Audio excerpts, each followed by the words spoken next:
नमस्कार, स्वागत है आपका। आप देख रहे हैं इंडिया डेली। मैं हूं आपके साथ विवेक शांडिल्य और खास पेशकश लेकर हम हाजिर हैं चाय पर चर्चा।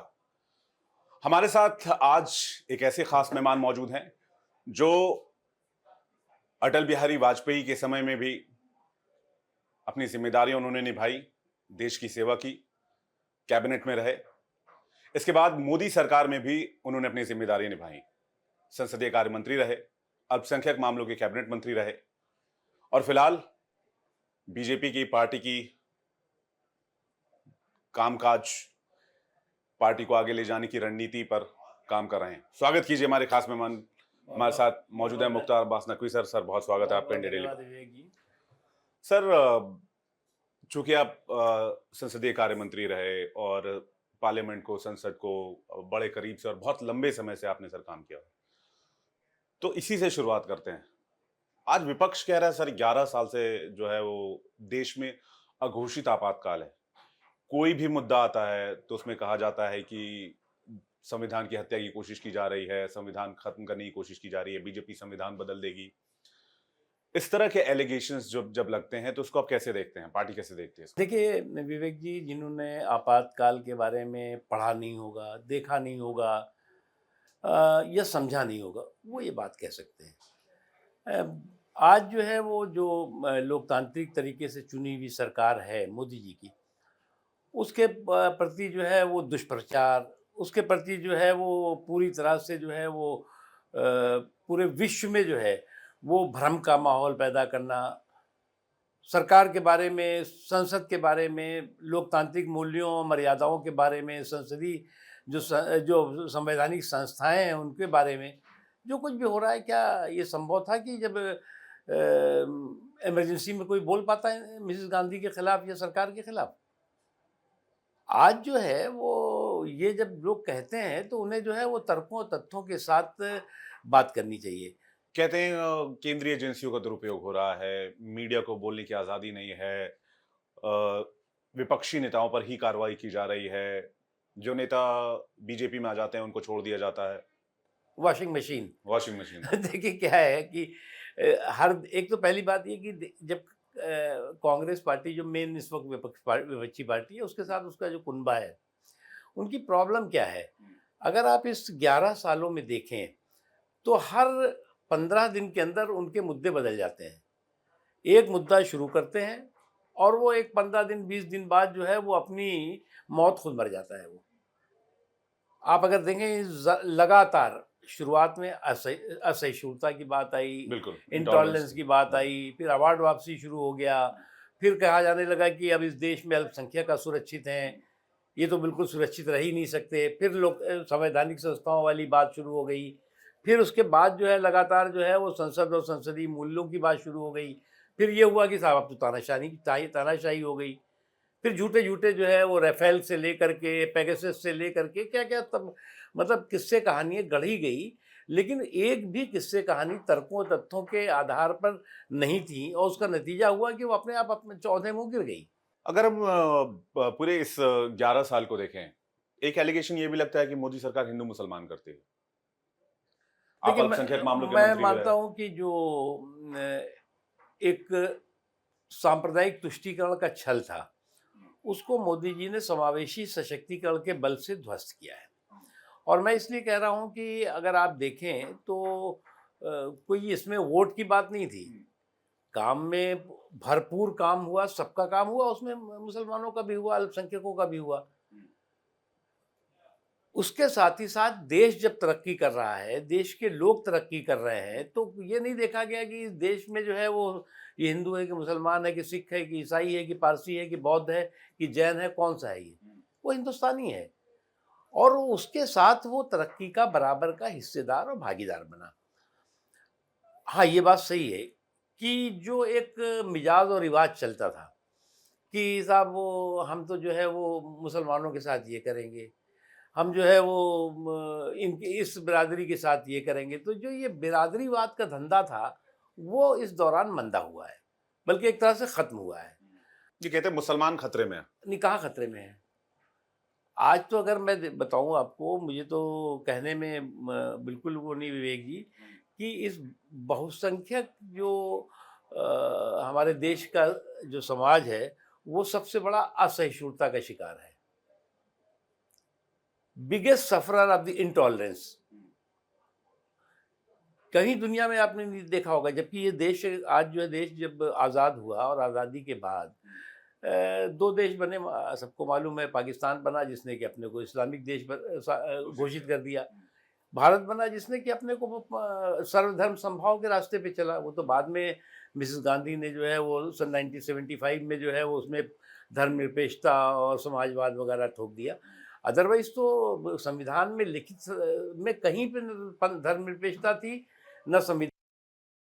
संवैधानिक बाध्यता के इस देश के बहुसंख्यकों ने सर्वधर्म समभाव का रास्ता चुना और उसी का नतीजा हुआ कि आज देश जो है वो दुनिया में सबसे बड़ा लोकतंत्र भी है और सबसे बड़ा जो है वो पंथ निरपेक्षता का अलंबरदार भी है, बिना संवैधानिक किसी संवैधानिक बाध्यता के। तो ये एक बड़ा फर्क है। और उसके बावजूद भी कुछ लोग जो है वो आज भी अगर ये कहें कि साहब ये माइनॉरिटीज़ जो है वो खतरे में है, मुस्लिम्स खतरे में है, तो शुद्ध रूप से उसके पीछे उनकी मानसिकता जो है सिर्फ वोटों की है, क्योंकि उनको ये समय समय पे इस तरह के शगुफे छोड़ करके जो है वो इमोशनल एक्सप्लाइटेशन। लेकिन मस्जिदों को निशाना बनाया जा रहा है, मदरसों को निशाना बनाया जा रहा है। ओवैसी साहब कहते हैं कि मस्जिदों की लिस्ट बना रखी है इन लोगों ने, जगह जगह खोदने की उसमें कोशिश में लगे हुए हैं, हर मस्जिद को खोद लेना चाहते हैं। इनकी नज़र हमारी मस्जिदों पे है, मदरसों पे, हमारे इदारों पे है। वक्फ संशोधन बिल इसलिए लेके आए क्योंकि वक्फ पर ज़मीन बहुत हो गई थी। देखो, ओवैसी साहब ये सब नहीं बोलेंगे तो उनका धंधा ही नहीं चल पाएगा। तो उनका धंधा ही जो है वो इस तरह की जहरीली बातें बोलने से, लोगों को गुमराह करने से ही चलता है। लेकिन ओवैसी साहब के जो आजकल जो है उस ओवैसी से बढ़ कर के जो आगे बढ़े हुए एक कम्युनल कंपटीशन चल रहा है कि कम्युनलिज्म का सियासी सूरमा कौन है।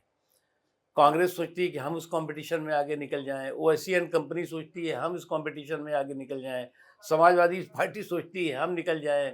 ये एक कंपटीशन है इसमें।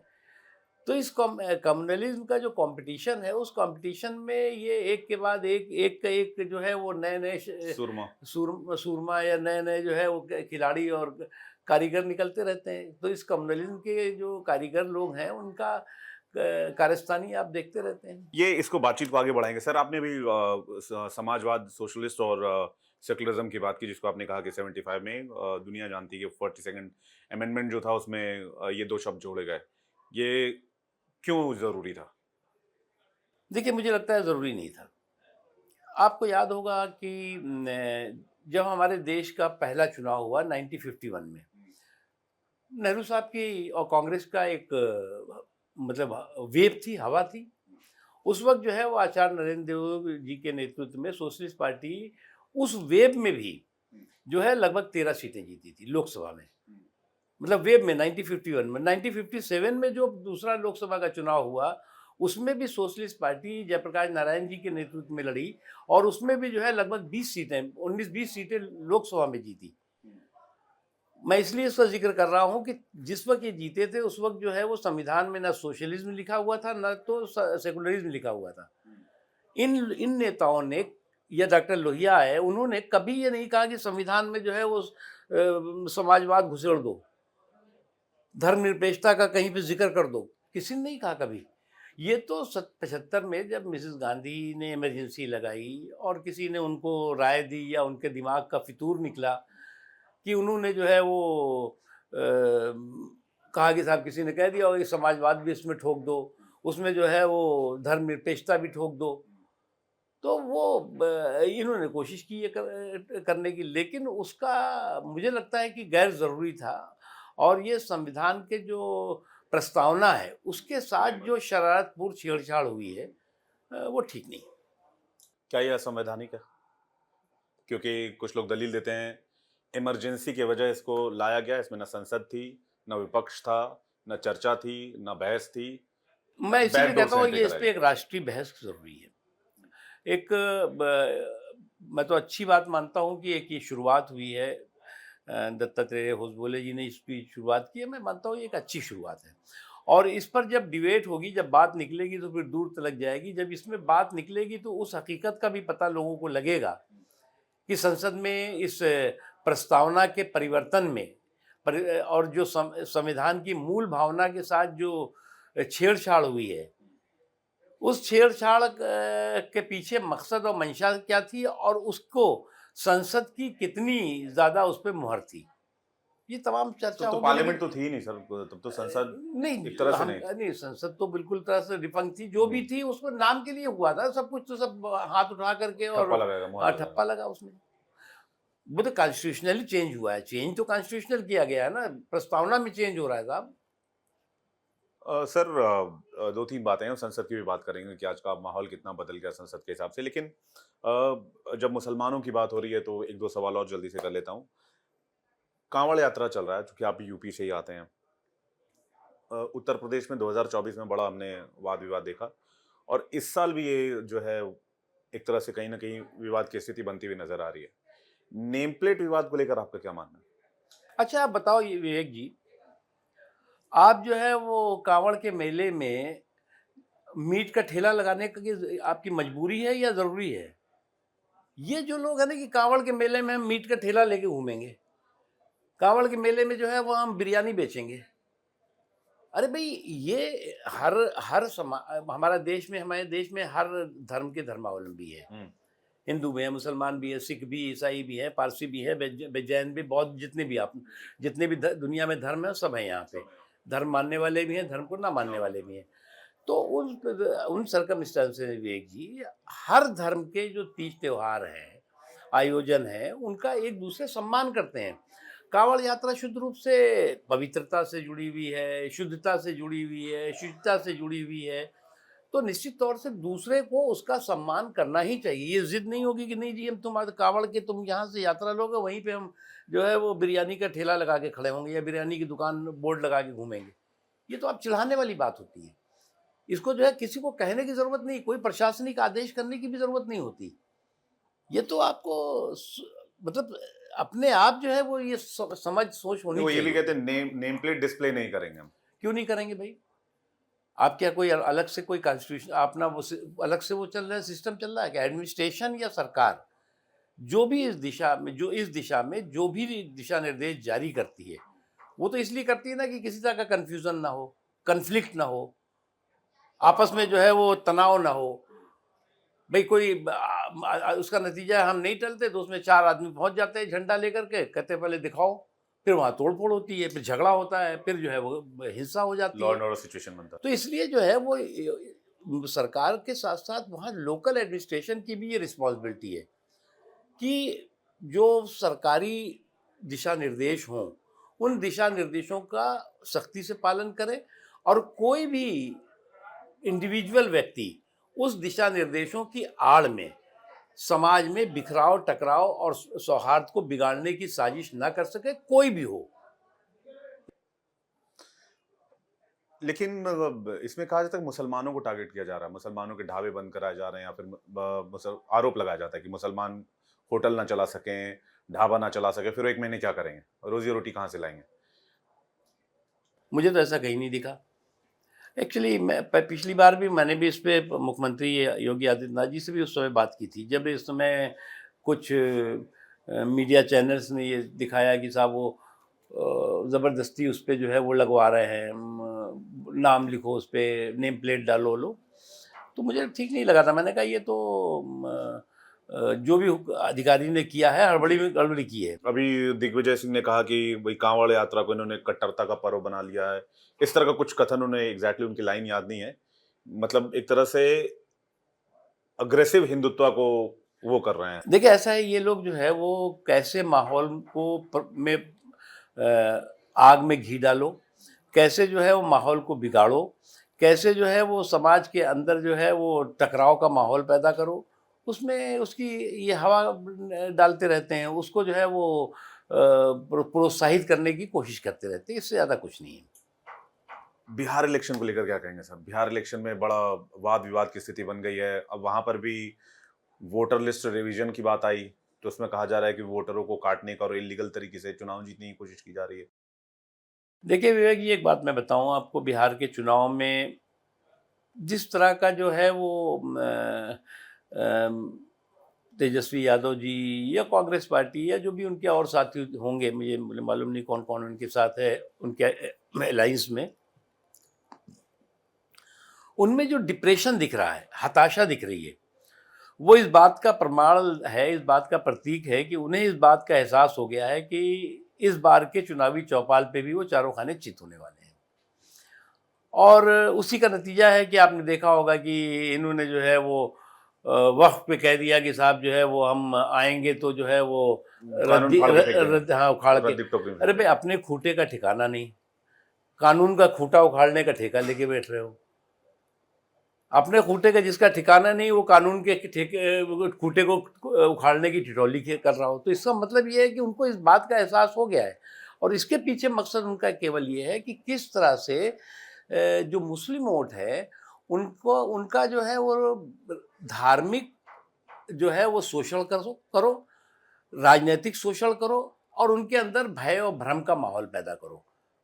तो मैं तो उनको यही कहूँगा आपके माध्यम से, विवेक जी, आपके कार्यक्रम के माध्यम से, कि भैया इस भय और भ्रम के गटर पर जो है वो आप भरोसे का शटर लगाओ।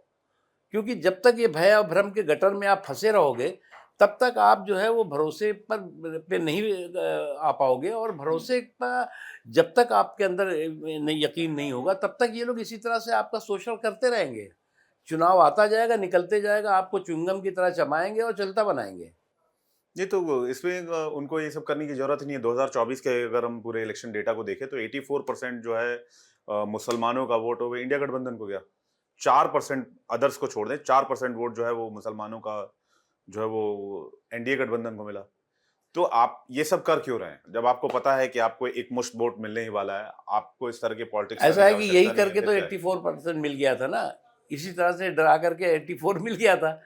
तो वो 84 जो है वो हमारा बचा रहे, बंधा रहे, इसके लिए करते हैं ये, इसलिए ये शगुफे छोड़ रहे हैं। अदरवाइज तो वक्फ का तो पूरे की तरह से पूरा सिस्टम है, उसकी जो अराजकता है, उद्दंडता है, जिस तरह से उसमें लूट है, तो इस लूट की लंपट लाबी के जो लीगल लाइसेंस था, उसकी नाकेबंदी और तालाबंदी हुई है, और इसलिए जो है ये सब लामबंद हुए हैं सारे के सारे लोग। जातिगत जनगणना को लेकर क्या कहेंगे सर? क्या सरकार ने इस पर यू टर्न लिया? पहले था कि नहीं कराएंगे, अब कराएंगे उस ऐसा बारे नहीं में? है, देखिए मैं बताऊं आपको, 2017 में जातिगत जनगणना की प्रक्रिया के बारे में चर्चा शुरू हो गई थी 2017 से। क्योंकि जनगणना मतलब 140-50 करोड़ का ये देश है, और बेसिकली तो 2001 नहीं, 21 में तो नहीं, 2001 वाली हुई, उसके बाद 11 वाली हुई। उसके बाद तो जो जनगणना का मतलब डिटेल अब नहीं आया देश के सामने, जो भी हुई हो बीच में। तो 17 से ये शुरू हुई कि ये प्रक्रिया हम फिर फ्रेश शुरू करनी है। बीच में ये हुआ था कि इसमें इस जनगणना में जो है वो जातियों को भी इंक्लूड किया जाए, ताकि जो उसके लिए ओबीसी का मुख्य ध्यान था कि ये जो मंडल कमीशन में जो ओबीसी और है वो, और प्लस जो 10% जो है वो इकोनॉमिकली बैकवर्ड सेक्शन को मोदी सरकार ने रिजर्वेशन दिया है, जिसमें कि अपर कास्ट है, ब्राह्मण है, ठाकुर हैं, ये वो सारे लोग हैं जो अपर कास्ट, जो गरीब हैं आर्थिक रूप से, उनको भी 10% दिया है। तो ये सारी चीज़ें उसमें जुड़ जाए। अब उसके जाति जनगणना भी उसी में, क्योंकि इसमें शोर मचा, तो ये प्रक्रिया चल ही रही थी कि तक उस जातिगत जनगणना की बात हो गई। अब वास्तविक रूप से जनगणना प्लस जाति उसमें जोड़ी जाएंगी। तो इसका मकसद प्योरली सबका साथ सबका विकास है, नेचुरली देश, देखिए क्या है ना कि आपके या ये पास, जानना कि बैकवर्ड कितने हैं, हमारा पॉलिटिकल रणनीति कैसी होनी चाहिए, स्कीम्स कैसे होने देखिए चाहिए जो जिससे हम। भी पॉलिटिकल पार्टी जमीन पे काम करती है, और बीजेपी तो इस वक्त दुनिया की सबसे बड़ी पार्टी है, तो उसको सब पता होता है कि कौन सी जातियां उसके साथ हैं, कौन से क्षेत्र के लोग उसके साथ हैं, कौन सी जातियां जो हैं वो हमारे सब कुछ चाहने के बाद भी हमारे साथ नहीं आएंगी। तो सबको पता होता है, इसमें कहीं किसी को जो नहीं पता है वो तो फिर घूमता रहेगा ऐसी हवा में, हवा हवाई करता रहेगा। तो जो देखिए आपके जो है वो जो पॉलिटिकल पार्टीज हैं, जो लीडरशिप है, उनकी जो है वो नज़र हमेशा जो है वो ज़मीन पे होनी चाहिए। आप अगर ज़मीन पे नज़र नहीं रखेंगे, ज़मीन की हकीकत को आप नज़रअंदाज करके चलेंगे, तो आपको जनता जो है इसी तरह नज़रअंदाज करती रहेगी। एक आखिरी मुद्दे पर बात करते हैं सर जल्दी से। संसदीय कार्य मंत्री आप रहे, पार्लियामेंट से लंबे समय से आप जुड़े हुए हैं, संसद में तो टकराव का माहौल क्यों है? क्या पहले भी ऐसा होता था? मुझे लगता है कुछ ज़्यादा हुआ है इस बीच। और देखिए, संसद में जो सरकार और विपक्ष दोनों की ये समन्वय नहीं है। हाँ, जिम्मेदारी है। कौन सही है, विपक्ष सही है या फिर सरकार सही है? अब देखिए, विपक्ष कहेगा कि सरकार गलत है, सरकार कहेगी विपक्ष गलत है। लेकिन इस समय क्या हुआ, विपक्ष की एक प्रॉब्लम क्या हुई है, विपक्ष जो है वो मुद्दों को संसद में उठाने के बजाय सड़क पर ज़्यादा जो है वो चुहल करने में और हंगामा करने में लगा रहता है। आप जो है वो 10 मुद्दे लेके आप कैसे आप मान लीजिए एक जो है वो मानसून सेशन होने वाला हो, मान लीजिए 1 महीने का भी नहीं होता, 20 दिन होता है, जो भी दिन होगा। उसमें आप कहोगे जी हम ये 25 मुद्दों पे डिस्कस करेंगे। सरकार के पास जो है वो 30 बिल होंगे। उसके बाद जो है वो 0 आवर्स भी उसमें होता है, प्राइवेट मेंबर बिल भी होता है, उसके बाद स्पेशल मेंशन भी होगा, ये भी होगा, वो भी होगा, तमाम और चीज़ें भी आती रहती हैं। तो आप 20 दिन में आप जो है वो 20 मुद्दे अपने ही लेके बैठे हुए हो, 20 सरकार लेके बैठी हुई है। एक मुद्दे पे भी कम से कम भी अगर समय पे चर्चा होगी तो 2 दिन तो हो ही जाती है। भई अगर सारे मेंबर्स उसमें पार्टिसिपेट करते हैं डिबेट में, डिस्कशन में, तो इसलिए जो है वो मुझे लगता है कि इश्यूज़ को लेकर के विपक्ष की नॉन सीरियसनेस जो है वो उसने संसद के कार्रवाई को जो है वो पूरी तरह से ध्वस्त कर दिया है। सरकार का देखो, सरकार तो काम कर ही लेगी। सरकार की तो प्राथमिकता होती है कि हमारे बिल पास होने चाहिए। बिल पास कराएगी सरकार। नहीं आप मानोगे तो दिन में पास हो जाता है। ये क्रम जो है वो शोर में पास करने की शुरुआत तो कांग्रेस पार्टी ने ही की थी।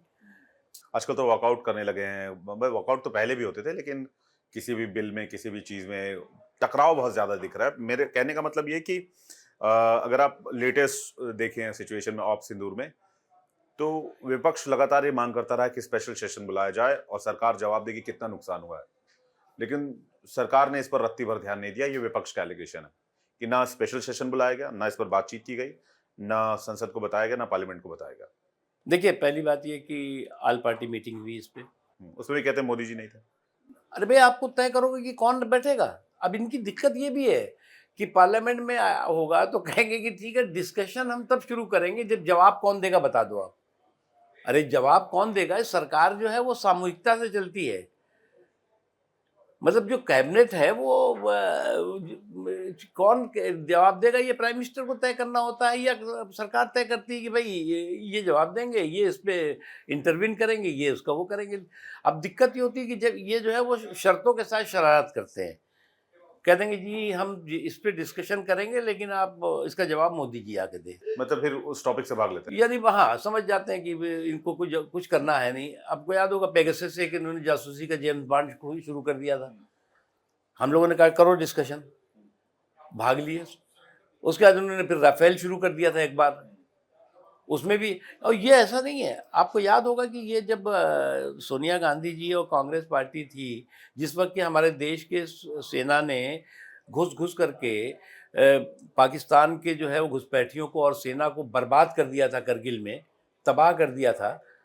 पाकिस्तान ने उन लाशों को लेने से इनकार कर दिया था। तो उस वक्त जो है वो देश जो है वो जीत का जश्न मना रहा था, और वहीं पर जो है वो सोनिया गांधी जी उस पर जो है वो सवाल कर रही थी और कह रही थी कि कफन चोरी कर लिया इन्होंने। और याद होगा 2 महीने पार्लियामेंट नहीं चलने दी इन्होंने। जॉर्ज फर्नांडिस पे कफन चोर करते थे। यानी कि इन्होंने हमेशा रंग में भंग डालने की कोशिश की, और देश की जो है वो कंट्री की विक्ट्री पर जो है वो कॉन्स्पिरेसी और मिस्ट्री खड़ा करना इनका जो है वो एक रिवाज और मिजाज है कि देश की जीत पर जो है वो दुर्भावना का गीत, ये इनका एक शुरू का वो है। एक आखिरी सवाल सर, बीजेपी अध्यक्ष के रेस में आप किसे देख रहे हैं? बड़ी चर्चा हो रही है आजकल।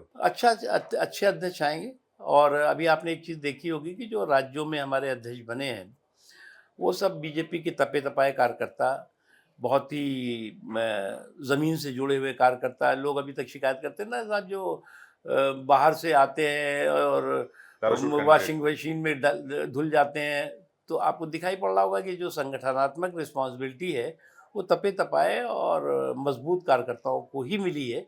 इसलिए मजबूत भारतीय कार्यकर्ता ही जो है राष्ट्रीय अध्यक्ष होगा। बहुत शुक्रिया नकवी जी, आप हमारे साथ कार्यक्रम में आए और अपना कीमती वक्त दिया, सारे सवालों पर खुलकर बातचीत की।